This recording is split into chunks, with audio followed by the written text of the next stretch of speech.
President Biden was out earlier today with his latest list of promises to help lower the cost of living for struggling Americans. I have all the details and what you need to know right here in this video. Let's get into it right away. But really fast before we do, thank you so much for joining me. If you're new here or if you haven't done so yet, make sure to subscribe by hitting that button right down below the video, as I am your one and only daily advocate, and I'm doing all the research each and every day, boiling it all down into these short videos so that you can stay updated with all of these changes as they are hitting the wire. There's a lot going on right now. It's a really busy time, and my dedication is to be here right by your side to help you out in any way that I possibly can. So again, if you haven't done so, make sure to subscribe down below. It's totally free, and let's get right into the video. All right, so first off, before we get into this video, I just want to make it very clear, I am not here to bash the president, and I am not here necessarily to agree with the president either, but rather I am here to just report the news and discuss what the president discussed earlier today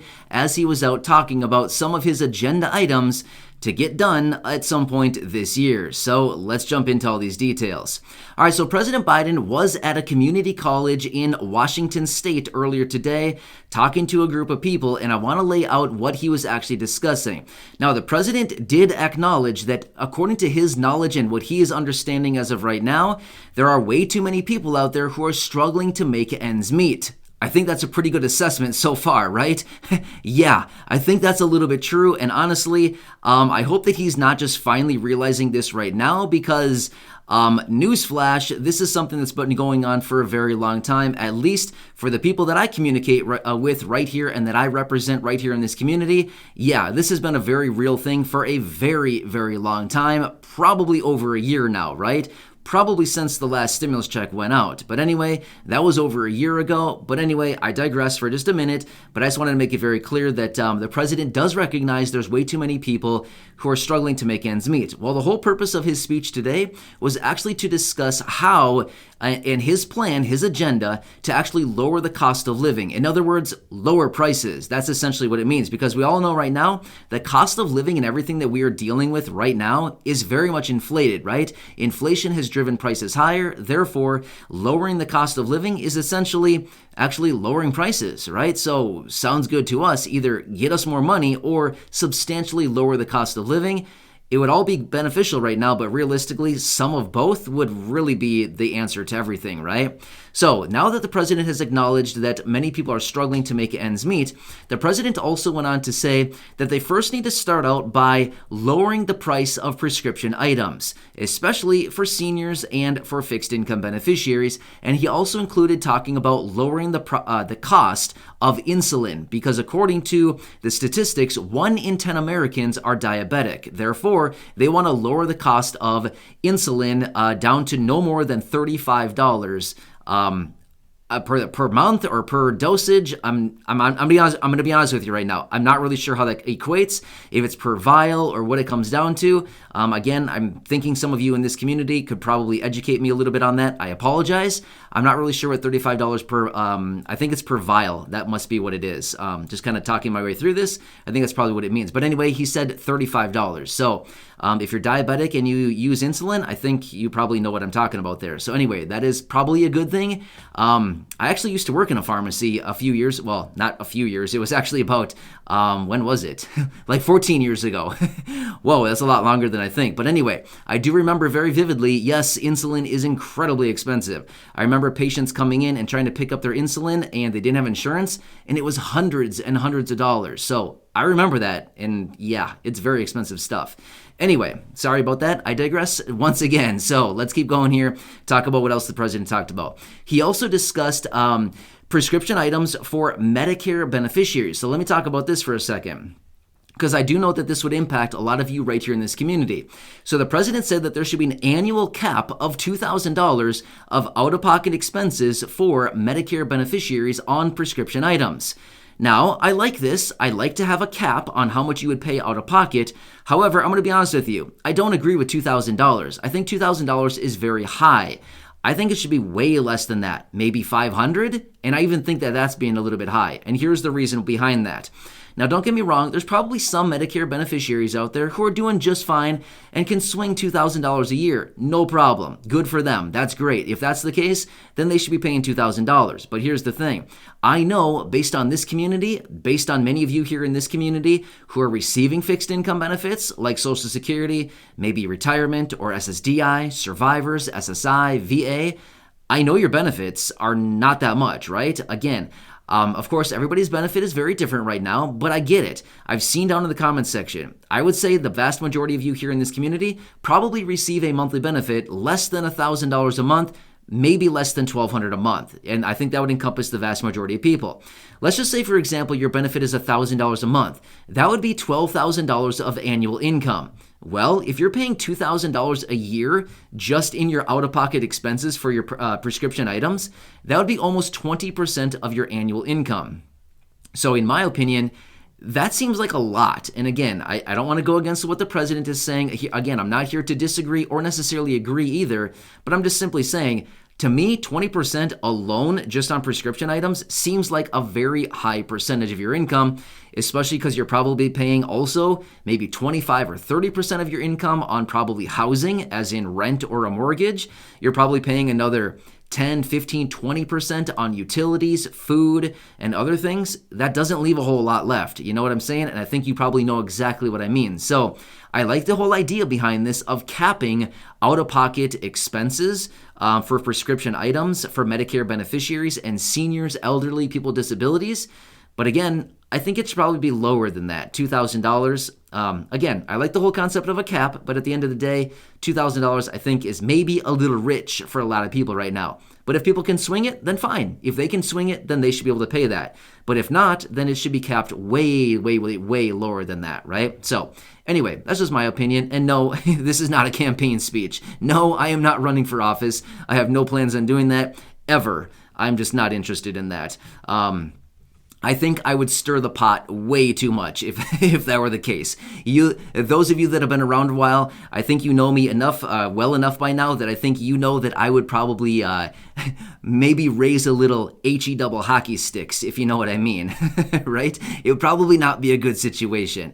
I think I'd probably cause a little bit too much chaos, if you know what I mean. So anyway, not in a bad way, but rather I want to stick up for the people that I care about, and that's this community here, as well as all the people out there in the same position who maybe haven't found this community quite yet. But anyway, I think you know where I'm getting at.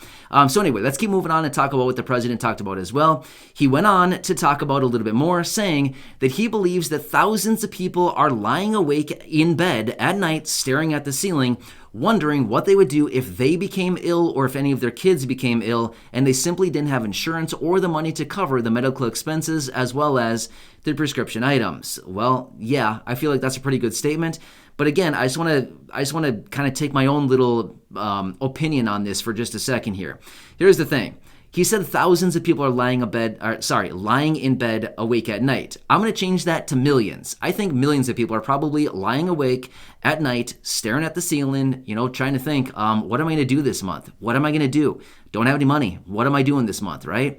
So I think it's more like millions of people rather than thousands. Okay, so I think that's change number one. Next, I think a lot of people that are lying awake in bed at night are probably thinking about many other things than prescription items and medical costs. Now, don't get me wrong, that's probably a concern for some people out there. But I think the vast majority of people that are losing sleep these days is probably just generally over income and how am I going to get food on the table tomorrow? How am I going to pay my rent that's due tomorrow? How am I going to pay my car payment? How am I going to fill up my car with gas? How am I going to, get a new pair of shoes?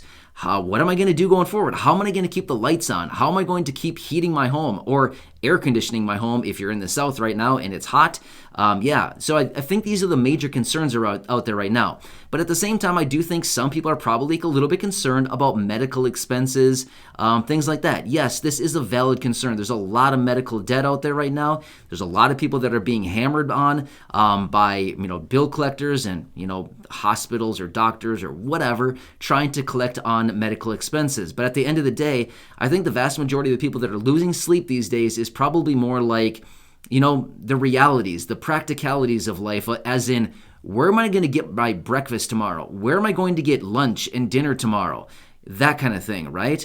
So I would have to bet that these are the major concerns out there. But again, I'm not really sure. I don't really know. I can't speak for everybody. But based on the thousands of comments that I read down in the comment section across my videos every single day, I think these are the real life concerns that the vast majority of people out there are actually concerned with right now. But again, it's a good statement out of the president, and it's nice that he actually acknowledges that people are losing sleep these days because the cost of living is high and maybe people don't have enough money right now. So I guess the real question would be, what should we do going forward? Should we lower the cost of living by bringing down prescription items? We could do that, but is that really going to solve the problem?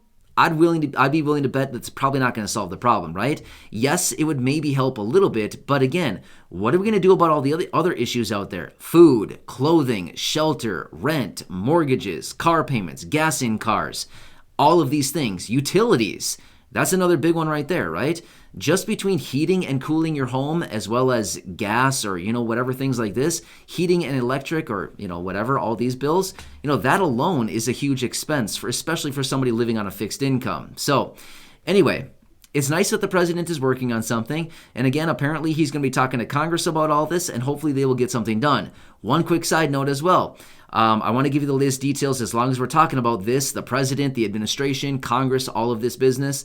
Let me give you a quick update on the latest details that I have about the newly revised or the new iteration of the Build Back Better agenda. In other words, the stimulus package. Number one, it's not going to be called the Build Back Better agenda anymore. The reason I keep calling it that is because they don't have a new name for it. They're basically just saying a slimmed down version of the bill. But here's the deal. They already know that they need to drop the name for it. It's no longer going to be the Build Back Better agenda until they come up with a better, cute, fun name for it. We'll keep calling it the revised version or the skinny version of that bill. So anyway, the discussion right now and the talk on the street right now is that they will be talking about this.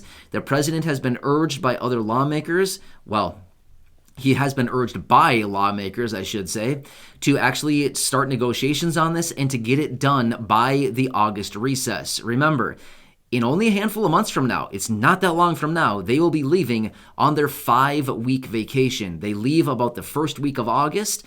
They usually leave around the 7th or the 9th, around there, and then they leave and they don't come back until mid-September. So that's only a few months away. But the plan is to get this done, as in the new skinny version of the stimulus package, otherwise known as the Build Back Better, done before they leave. That only gives them a small handful of months to get this done. So anyway, as I do get more details on this, and as this thing transpires, and as we get more information as far as what could potentially be included in this bill, of course, I'll keep you posted with that, and I'll bring you all those updates right here in this video. Anyway, wanted to come back with you, give you the latest updates out of the speech from the president today at that community college in Washington State that just went down a little bit earlier today, and I actually listened to it.